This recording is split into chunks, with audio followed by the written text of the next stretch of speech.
Muy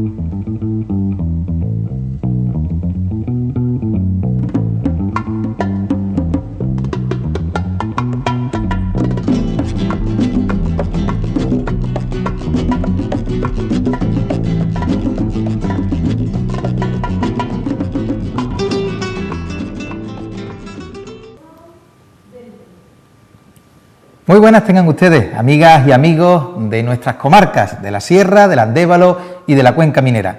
Bienvenidos, bienvenidas al programa cultural de CNH Norte Televisión, Paraíso Onubense, donde saben que tenemos la sana costumbre de intentar traeros cada día, cada semana, entrevistas, contenidos, temáticas de interés desde el punto de vista patrimonial, intentar trasladaros siempre algún aprendizaje, alguna enseñanza útil para seguir amando nuestra tierra, para seguir aprendiendo de los serranos, de los andevaleños, de los mineros, de todos aquellos seres que pueblan nuestras tierras y que le dan vida a diario.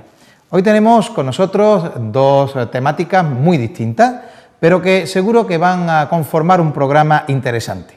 Vamos a hablar con un amigo que tiene múltiples facetas, pero una de ellas nos interesa sobremanera. Y nos interesa porque está intentando aportar su granito de arena para salvar, para intentar contribuir a que permanezcan y mejoren, se regeneren en una palabra y sigan conviviendo con nosotros dos ecosistemas magníficos, dos ecosistemas únicos que tenemos la suerte de contar en nuestro territorio. El Castañar, en la Sierra, y la Dehesa, fundamentalmente en la Sierra y en el Andévalo.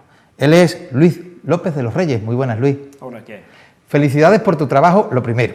Gracias. Y vamos a intentar conocerlo, vamos a ver si somos capaces de transmitírselo a los espectadores, porque creo que merece mucho la pena una trayectoria que, alejada de tu ocupación habitual, te mantiene vivo y te mantiene ilusionado en salvar o en intentar contribuir a la salvación, a la mejora del Castañar y de la Dehesa. ¿Cómo te enfrentas a estos dos retos tan apasionantes? Pues sencillamente porque yo no soy experto en la materia, no soy técnico, no soy científico, pero sí soy de la Sierra de Huelva, soy de Alájar concretamente, y mi familia ha vivido durante 25 años del rendimiento del castañar. Yo he conocido esa parte del castañar y he conocido la declive, ¿no? el ocaso, ¿no? Con lo cual, cuando ya mi padre me dijo, os tenéis que encargar a sus hijos, os tenéis que encargar del castañar, pues gracias al castañar yo había conseguido estudiar y me veía en la obligación moral de devolverle lo que había conseguido, ¿no? Es cierto que mis hermanos y yo hemos trabajado muy duramente, palmo a palmo, cada tierra del castañar, y esa dureza es la que nos hizo estudiar, ¿no? Y fue lo que nos hizo salir, ¿no? Pero a su vez te crea una obligación moral, ¿no? De devolverle de alguna forma ese favor, ¿no? Efectivamente, una ligazón a la tierra indisoluble, ¿no? A sus raíces, ¿eh? Efectivamente. Por eso, a pesar de tu profesión, a pesar de otras obligaciones, vuelves la vista a la tierra, vuelves la vista al castañar y luego también a la dehesa, ya lo comentaremos al final. Y yo creo que podríamos empezar porque tú has sido precisamente un estudioso del castañar y podríamos empezar con una definición, con un aporte de ideas y de historia respecto a lo que es el castañar. Me ha sorprendido gratamente que lo defines como el árbol del pan. ¿En qué consiste esa nomenclatura, esa etimología? Sí, pues curiosamente el origen del castañar es muy antiguo. El origen de nuestro castaño, el europeo, es en principio procede de Grecia, ¿no? Y ahí ya un historiador antiguo del siglo IV, III a.C., Jenofonte concretamente, fue el primero que describió que en determinados pueblos cercanos al Mar Negro atiborraban sus graneros de una especie de nueces sin hendidura, especie de nueces porque no la identificaban, en este caso ya era la castaña, que cocían y hervían y con él hacían pan, ¿no? Y fue el primero que lo llamó el fruto del pan o el árbol del pan, porque abasteció durante muchos siglos, sobre todo a la población más humilde, ¿no? Hasta el punto así que se fue introduciendo por los romanos por toda Europa, y hasta que no llegó el descubrimiento del Nuevo Mundo con el maíz y la patata, pues prácticamente fue el que desplazó a la castaña como la base del pan del pan nuestro de cada día, ¿no?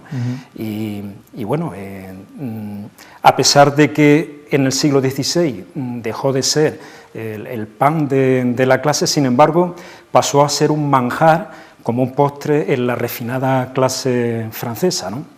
Sobre todo porque apareció la posibilidad de endulzarla y demás, y apareció lo que nosotros, lo que conocemos por todo, el marrón glacé, ¿no? Con lo cual nunca perdió ese protagonismo, ¿no?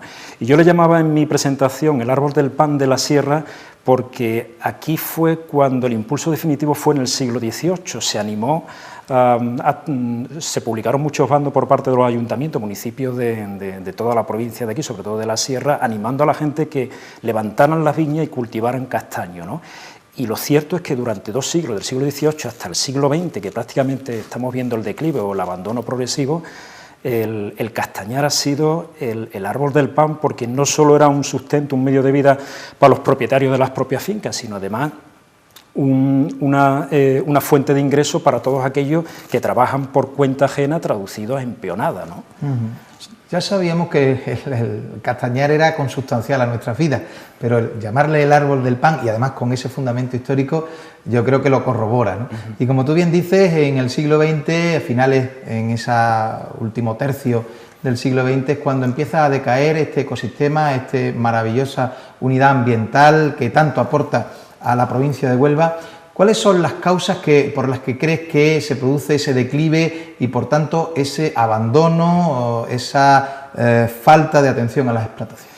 Bueno, pues es lo que en todos los foros que ha habido, se han creado con respecto al castañar, la mesa del castañar, la primera, es lo que se ha comentado ya de multitud de formas, ¿no? Pero yo las causas fundamentales, que es mi objetivo, intentar indagar sobre ellas y hacer estudios particular de cada una, la fundamental es la bajada de producción. Hemos tenido una bajada brutal. Si antiguamente kilos hectárea estaríamos rondando entre 1.300 y 1.500 kilos por hectárea, ahora estamos en torno a 400 o 500 kilos, ¿no? Por lo tanto, ha habido una bajada. Habría que buscar cuál es la causa exacta, ¿no? Otra de las causas es el incremento de los costes de producción. Se han disparado los costes de producción. Es cierto que antiguamente, me comentaba mi padre, que jugaban con el precio de venta, jugaban a la misma vez con el precio, el salario de los trabajadores. Lógicamente, hoy día nos tenemos que atener a un convenio del campo, ¿no? Que es totalmente legal y legítimo, ¿no? Pero ya no permite ese juego. El problema está en que no hemos sabido adaptarnos a esa situación, de tal forma que los costos se nos han ido disparando sin poder reducirlos, y los precios de venta están estancados o incluso con tendencia a la baja, que sería la tercera causa, ¿no? Además, los precios de venta, porque diríamos que una de las consecuencias que ha sacado también el foro, la mesa del castañar, es que nuestra castaña parece que no tiene mucho valor en el mercado porque no se puede transformar. Tradicionalmente la vendemos en fresco, tal vez la mejor calidad, la mejor castaña que se consume en Europa por la climatología que tenemos, pero directamente no la transformamos. No podemos hacer marrón glacé, no podemos hacer almíbar, precisamente por el problema que tenemos de tabicado, es decir, que la camisilla, no la cáscara, sino la camisilla, profundiza mucho, se mete dentro de la almendra del almidón, y eso perjudica la transformación, ¿no? Otra de las causas, pues van apareciendo cada vez más el hongo de la socarrina, que seca la hoja antes de tiempo, con lo cual influirá en la fructificación. Es decir, desfoliamos el castaño. Lo suyo es que la hoja nunca se cayese hasta que no se ha caído la castaña. Sin embargo, cada vez se nos cae antes o en el momento de la recolección, con lo cual nos encarece, ¿no? Y la última, la quinta causa fundamental, es la persistencia de las plagas que afectan a la castaña, ¿no? Hasta el punto que ya se ha hecho endémica, es decir, tenemos 2 plagas que afectan al fruto y que no la estamos tratando, ¿no? Y eso nos limita mucho el mercado, porque donde vamos y tenemos una plaga importante, estamos quemando esos mercados ya no vuelven a repetir, ¿no? En la compra del producto, ¿no? Y eso es esas son las causas fundamentales y sobre las que yo he intentado hacer hincapié a ver cómo podemos solventarla, ¿no? Cada una de ellas, ¿no? Fundamentalmente estamos aquí también para conocer tu trabajo, tus acciones sobre una de esas causas, las plagas que afectan al castañar. Ha sido parte de un proyecto de investigación importante una experimentación que además se ha llevado a cabo in situ en una de tus fincas. Y yo creo que lo más interesante que podemos trasladar a los espectadores es precisamente cómo has afrontado la lucha contra esas plagas y cuáles han sido los resultados. Estupendo, pues diríamos, si estas fueron las 5 causas que hemos dicho, a la hora de afrontarla yo pensé que la última, la causa de la persistencia de las plagas, sería la que tenía prioridad en cuanto al estudio, y este es el que hemos hecho, ¿no? Porque podemos ir al mercado, tener mucha producción, pero si la castaña está picada no nos vale para nada, ¿no? Entonces nos hemos centrado en ella, ¿no? Lo primero que ya hicimos es identificar qué plaga tenemos aquí, porque hay mucha teoría, pero luego eso se reduce a la práctica en el lugar exacto, porque podemos tener mucha publicación de Galicia con el tipo de plaga, pero su castaña llega antes, con lo cual a lo mejor no analizamos bien el tema. Entonces, las 2 plagas que tenemos nosotros aquí es la carpocasa y el balanino. La carpocasa es ese gusano fino que conocemos, que en estado adulto es una mariposa tipo polilla, y el balanino es el gusano gordo, que en su estado adulto es un escarabajo, ¿no? Son 2 plagas diferentes, una es una mariposa y otro escarabajo, totalmente diferenciadas, que nos afectan por igual y que con respecto a la carpocasa podemos encontrar un método de control natural. Estamos en el parque natural y tenemos que encontrar un método de control que sea selectivo contra la plaga, contra el insecto, que sea sostenible en el tiempo y sobre todo que sea respetuoso con el medio ambiente, ¿no? En este caso, con la carpocasa o la mariposilla esta, el gusano fino, hemos utilizado trampas de feromonas y un bacilo thuringiensis que nos determinaba exactamente el ciclo biológico, nos lo permitía conocer exactamente aquí en la sierra y determinamos el punto exacto, el más débil para atacarlo, ¿no? Bueno, pues con este procedimiento, sin extendernos mucho, y el bacilo thuringiensis, que es una bacteria totalmente permitida en agricultura ecológica, lo pusimos en práctica y obtuvimos un resultado magnífico. Es decir, en aquel año, en el año 2006, pues de las castañas picadas, que aportamos bastante a la cooperativa, tan solo un 0,76% estaban picadas en comparación con otros propietarios colindantes. Pero, sin embargo, este producto no es efectivo contra la otra plaga, contra la del balanino, contra el gusano gordo, porque es otra especie diferente. Y en el mercado no existe ningún producto natural, selectivo, que pueda atacar a este balanino. El parque natural no lo permitiría, con razón, ¿no? Claro. Porque sería agresivo con otros tipos de insectos beneficiosos, ¿no? Entonces, lo que hicimos es comparar los 2 ciclos biológicos para saber si entre los 2 existía un elemento común que nos permitiera hallar un método de control único, matando 2 pájaros con un solo tiro, ¿no? Entonces, el único método que encontrábamos era, bueno, el elemento común que tenía es que las 2 plagas se desarrollaban en el interior de la castaña y al final salen, las larvas se desarrollan en el interior, con lo cual se hacen intocables, al final salen y se entierran en el suelo, tanto una como otra, ¿no? ¿Qué podíamos hacer? Destruir completamente todas las castañas, recoger, barrer el castañar, recoger la grande, la chica, la picada, la cuchareta, la culibana, toda, barrer el castañar. ¿Qué ocurre? Que si hacemos eso, cuando vayamos a vender nuestras castañas tenemos que separarla, con lo cual eso supone un incremento de costo más, ¿no? Si la llevamos a la cooperativa, como me pasó a mí un año, pues me llaman la atención porque dice, oye, me estás trayendo mucha basura, esto me atasca la maquinaria, ¿no? Claro. Y el comprador de turno, si no lo lleva a la cooperativa, te dirá, sepárame esto, con lo cual encarecemos y los precios no están para meterle más gasto, ¿no? Con lo cual, el único procedimiento que vimos posible para destruir toda la castaña y que no supiera tal encarecimiento fue el pastoreo del castañar con animales, pero en este caso tenía que ser el cerdo ibérico, porque metimos ovejas y las ovejas no nos permitía romper el ciclo porque dejaban la castaña, solo se la comían cuando estaba un poco avellanada, cuando estaba más apetecible con ella, con lo cual el gusano conseguía enterrarse y hacía el ciclo, ¿no? En cambio, el cochino es el único animal que se come la castaña recién caída, con lo cual, al comerse la castaña, se está comiendo el gusano que todavía no ha salido y no se ha enterrado, ¿no? Tanto el balanino como la carpocasa, uno y otro, ¿no? Pero además, el cochino, si lo dejamos sin ponerle anilla, terminará ozando el suelo, levantando y buscando todos los insectos y larvas que están ahí. Con lo cual, teníamos que comprobar qué efectividad tendría sobre el terreno durante 3 o 4 años pastoreando el castañar, con la incertidumbre, además, de que los vecinos no lo iban a hacer. Ten en cuenta que, al no hacerlo los vecinos, las plagas de suya seguramente infectarán a nuestros campos, pero por lo menos desinfectaríamos el nuestro. La incidencia sería mayor o menor, pero habría que comprobarlo, ¿no?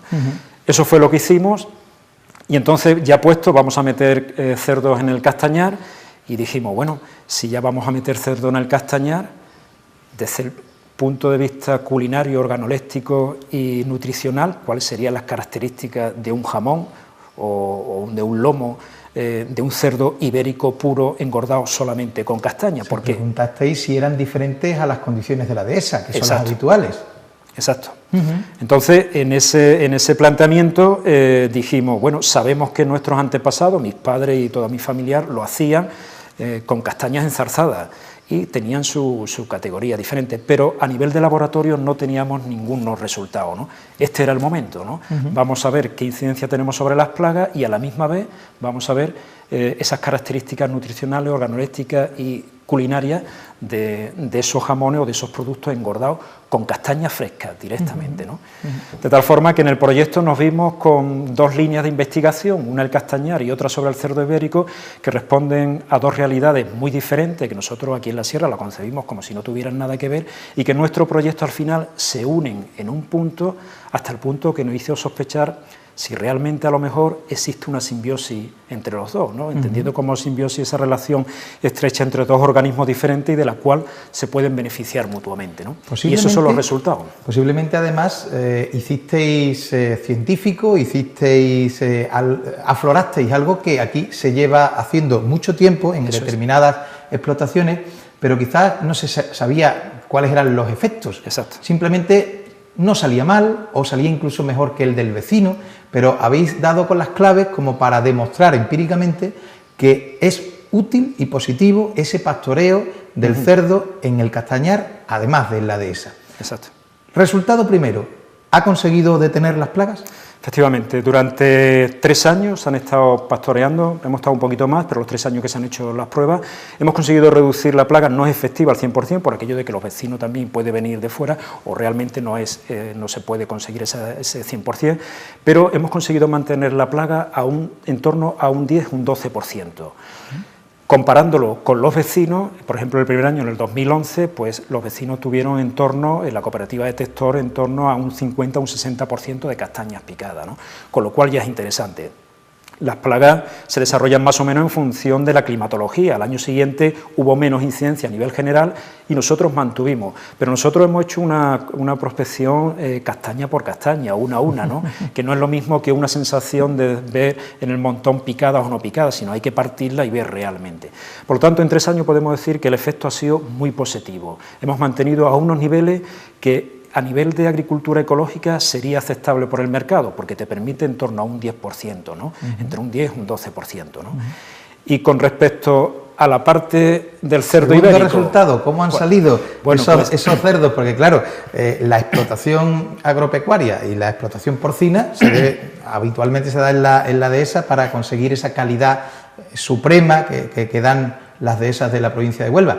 Pero en Castañar, ¿habéis hecho esa prueba? ¿Cómo ha salido el resultado? Pues mira, yo creo que se puede concluir. Estamos ante un producto muy notable y distinto. Me decían algunos, bueno, esto se trata de un recebo.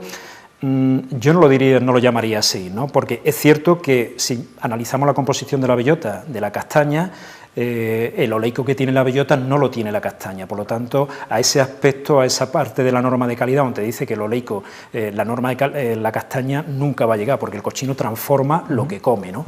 Pero sí han aparecido otras características nutricionales, organolépticas, sensoriales, minerales, que hasta ahora desconocíamos y que es bastante interesante. Desde el punto de vista sensorial, pues desde el punto de vista nutricional, han aparecido unas calorías un poquito más altas que el jamón de bellota. 100 gramos de jamón de castaña tiene unas calorías más altas, pero de esos 100 gramos, 30 es proteína y los otros 30 gramos de grasas saturadas, monoinsaturada y poliinsaturada. Esa relación es muy beneficiosa porque predominan las no saturadas, monoinsaturada y poliinsaturada. Entonces, desde el punto de vista cardiovascular, son bastante interesantes, ¿no? Desde el punto de vista mineral, pues en el jamón de castaña han aparecido lo típico, igual como el de bellota, lo que es el magnesio, el hierro, el potasio, el zinc y yodo, pero sobre todo ha destacado en hierro, potasio, yodo y zinc. Y con respecto al jamón de bellota, el yodo y el zinc está más alto el de castaña, ¿no? Otras características en vitamina, pues en vitamina ha aparecido la vitamina B1, B2, B3 y B6, que son muy importantes para el metabolismo, mucho más alta que incluso que el jamón de bellota, ¿no? Y con respecto a la parte sensorial, pues a nivel individualizado se puede decir que, como hemos analizado tanto los productos en fresco como en curado, desde el punto de vista fresco han destacado los catadores, que eran personas entrenadas y catas a ciegas, hechas en el centro tecnológico aquí en el Teica, ¿no? Pues desde el punto de vista cárnico ha destacado el aroma a cárnico, es decir, una carne fresca de un cerdo ibérico alimentado con castaña sabe a carne, que es un atributo importante, ¿no? Y desde el punto de vista de curado, pues ha destacado el aroma a fruto seco, aroma a producto curado, que son importantes, persistencia del aroma y sobre todo dulzor. Y si eso lo comparamos con la bellota y el cebo, los catadores en el 99,9% supieron diferenciar el producto, tanto fresco como curado, de castaña con respecto al de bellota. ¿Y cuáles fueron los atributos? Pues en el producto de fresco de castaña destacaron la textura y la jugosidad, y en los curados destacaron la textura del producto, el aroma, intenso aroma y dulzor. Con lo cual tenemos un producto diferenciado totalmente, ¿no? Pero con una calidad importante, con un aporte de naturalidad también destacable, con la clara alusión a esos beneficios naturales que aporta el organismo y con un sabor también muy característico. ¿Estamos hablando de una nueva posibilidad de producto agropecuario y alimenticio para la provincia de Huelva? Yo creo que sí, por lo menos tenemos la posibilidad, tenemos el cerdo ibérico puro, y además este proyecto de investigación que hemos realizado, según me decía en el Teica, es el primero a nivel mundial en cuanto a cerdos ibéricos puros. De hecho, Ignacio Clemente López, que ha sido el que ha llevado, el técnico que ha llevado del Teica, él fue muy selectivo en cuanto a los animales de su clasificación, de tal forma que aquellos animales, tanto de la bellota como el de cebo y el de castaña, ibéricos puros, que habíamos seleccionado, aquellos que no dieron la pureza fueron descartados para la analítica, ¿no? Es cierto que en Galicia se han hecho estudios, e incluso el grupo Coren ya lo está comercializando, pero lo han hecho con su cerdo blanco, el porco celta, ¿no? Y en Italia también lo han hecho, pero con el cochino blanco, es decir, nosotros lo hemos hecho con el ibérico puro y con castaña. Es el primer resultado en cuanto a la pureza racial, ¿no? Magnífico, aquí pueden ver los espectadores algunas de esas elaboraciones que no se comercializan todavía, eso hay que dejarlo claro, se trata de un proyecto de investigación, pero quién sabe si en el futuro es posible aportar nuevos productos. Vemos también una harina y vemos también dos productos importantes que quería que nos los detallaras, porque uno de ellos va a darnos la oportunidad de hablar de otro proyecto de investigación importante en el que has participado contra la seca del encinar en el Andévalo y en otras partes de la provincia de Huelva. Vemos el jamón, vemos la harina, ¿qué más? ¿Sí? Bueno, aquí tenéis la harina de castaña, que estamos intentando, con la nueva tecnología, a pesar de que, como dije al principio, nuestra castaña no permite mucho la transformación y por eso no se ha trabajado nunca con harina, pero con la nueva tecnología yo creo que podemos conseguir comercializar este producto, ¿no?, de harina de castaña, ¿no? Y tenemos la otra harina que es trabajada con castaña un poco alterada, pero que serviría como producto, como alimentación animal. Allí tenemos lo que es cáscara de castañas trituradas, que en la Universidad de Santiago la están estudiando como posible depurador de aguas residuales. Yo la utilizo como fertilizante y como aislante de las plantas. Y aquí tenemos el humo de lombriz hecho con materia orgánica propia del castañar. Yo le llamo humo de lombriz de castaño para diferenciarlo de otros tipos de humo de lombriz, ¿no? Este estudio que estamos realizando pues viene a cuento de intentar solucionar la seca de la encina, porque la seca de la encina, independientemente de que le puedan afectar otros parásitos, la causa fundamental es un hongo que está en el suelo y que ataca a las raíces. Casualmente es el mismo hongo que ataca a la tinta del castaño y que nosotros sí lo tenemos localizado, lo que pasa es que climatológicamente está estabilizado durante muchos años, ¿no? Se extenderá un poquito más, unos años más o menos, pero está estabilizado, ¿no? Entonces, desde ese punto de vista, a mí también me preocupaba el tema de la seca de la encina. Bueno, este hongo que afecta, que está atacando mucho a toda la dehesa de la parte del Andévalo y que ya lo tenemos aquí en la sierra y que está avanzando, pues se desarrolla, lo que hace es atacar a los pelos absorbentes, a las raíces más simples, más sencillitas, estrangulando su posibilidad de absorber el agua y los nutrientes, con lo cual vemos en la sintomatología del árbol, de la encina, en este caso, pues que empieza a secarse, cuando decimos, bueno, pues le falta agua, ¿no? Y precisamente no le falta agua, sino que lo que le falta es la capacidad de absorción, ¿no? Ese hongo se desarrolla cuando coloniza una raicilla de esta, los pelos absorbentes, se desarrolla ahí y ahí se propaga, hasta el punto que empieza a extenderse por todas las raíces de esa encina, incluso llegando al cuello de la raíz, estrangulándolo y secando el árbol completamente, ¿no? Este hongo tiene la particularidad, igual que todos los seres vivos, su instinto de supervivencia. Cuando ya no se dan las condiciones climatológicas para desarrollarse o ha acabado con la encina, lo que hace es crear un tipo de espora resistente.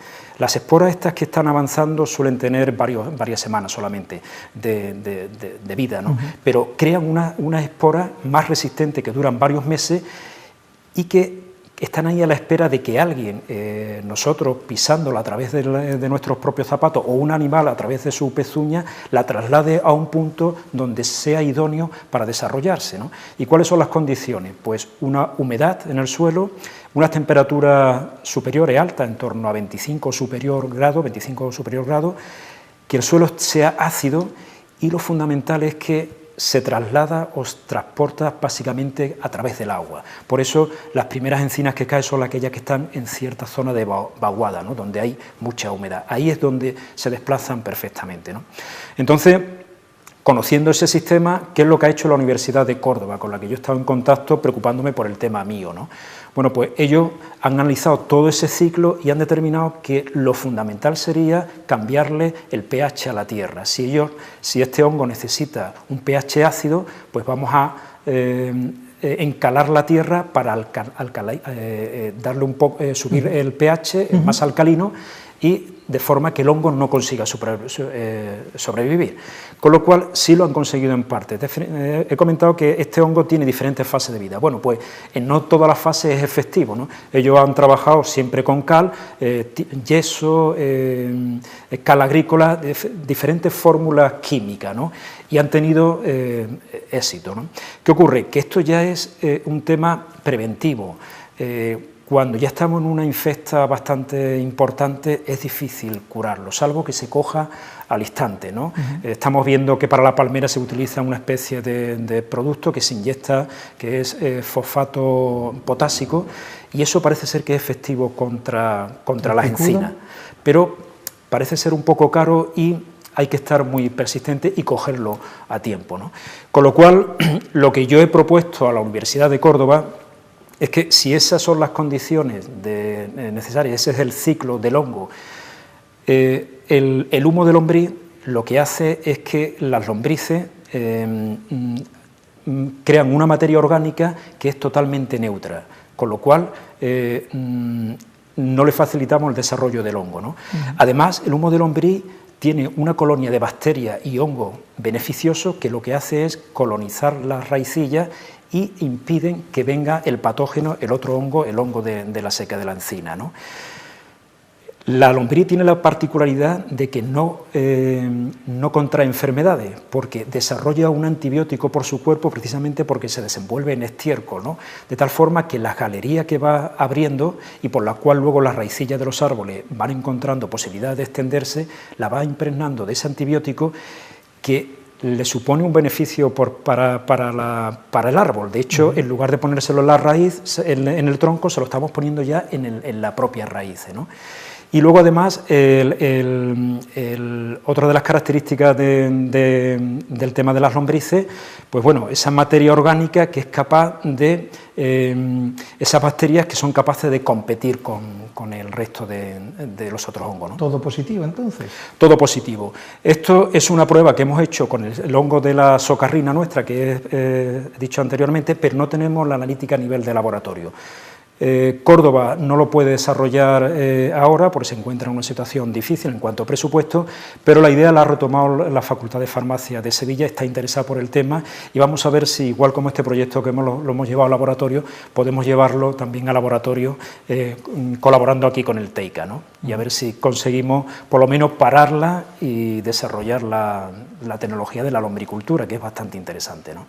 Luis, ha sido un placer escucharte. Hemos conseguido, yo creo, mezclar ciencia, demostración empírica, con tradición y con algo que yo creo que es lo más importante, el ánimo, la ilusión por luchar contra algo que está intentando acabar con dos unidades ambientales que son símbolos de nuestras tierras, como son el Castañar y la Dehesa. Muchísimas gracias y muchísima suerte en tus investigaciones. Gracias a vosotros.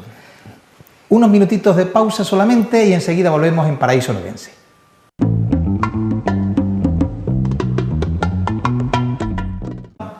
¿En qué consiste esa nomenclatura, esa etimología? Sí, pues curiosamente el origen del castañar es muy antiguo. El origen de nuestro castaño, el europeo, es en principio procede de Grecia, ¿no? Y ahí ya un historiador antiguo del siglo IV, III a.C., Jenofonte concretamente, fue el primero que describió que en determinados pueblos cercanos al Mar Negro atiborraban sus graneros de una especie de nueces sin hendidura, especie de nueces porque no la identificaban, en este caso ya era la castaña, que cocían y hervían y con él hacían pan, ¿no? Y fue el primero que lo llamó el fruto del pan o el árbol del pan, porque abasteció durante muchos siglos, sobre todo a la población más humilde, ¿no? Hasta el punto así que se fue introduciendo por los romanos por toda Europa.